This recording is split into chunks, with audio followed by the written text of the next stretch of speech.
సముద్రంలో గల్లంతైన 7 మత్స్యకారుల్లో ప్రాణాలతో బయటపడ్డ బోటు డ్రైవర్ చిన్నాను జగన్ ఫోన్లో పరామర్శించారు. విశాఖలో చికిత్స పొందుతున్న చిన్నాతో మాట్లాడిన జగన్ జరిగిన ప్రమాదంపై వివరాలు అడిగి తెలుసుకున్నారు. అప్పు చేసి పడవ కొనుగోలు చేస్తామని, ప్రస్తుతం జీవనాధారం కోల్పోయామని చిన్న జగన్కు వివరించారు. తమను ఆదుకోవాలని కోరారు. దీనిపై స్పందించిన జగన్ చిన్నకు ధైర్యం చెప్పారు. విశాఖ వచ్చి మత్స్యకారు కుటుంబాలను పరామర్శిస్తామని హామీ ఇచ్చారు.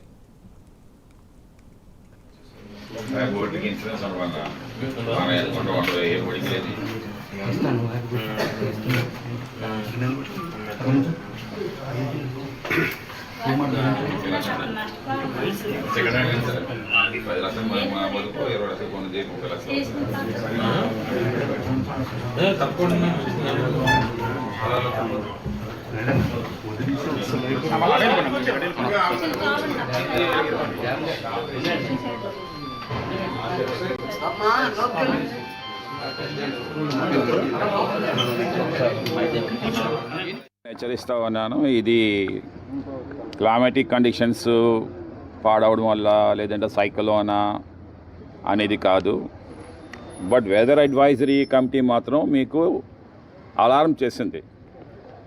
3, 4 తారీఖున మీకు 5వ తారీఖున ఈ 3 రోజులు సీ రఫ్గా ఉంటుంది,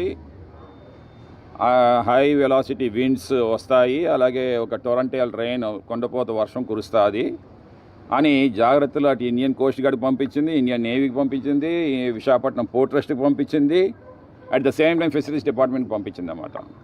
అయినా వీళ్ళు చేతకాని ప్రభుత్వం ఏమో ఎక్కడా కూడా సిస్టమాటిక్ అప్రోచ్ లేదన్నమాట.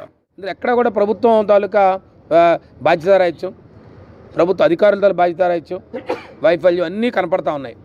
సో ఇది ఒక పక్కన పెడితే సరే, కాంపన్సేషన్కి వచ్చేసరికి సుమారుగా ఒక వ్యక్తి ప్రాణం, వాళ్ళందరూ కూడా సుమారు 25 సంవత్సరాల లోపు ఉన్న వ్యక్తులు.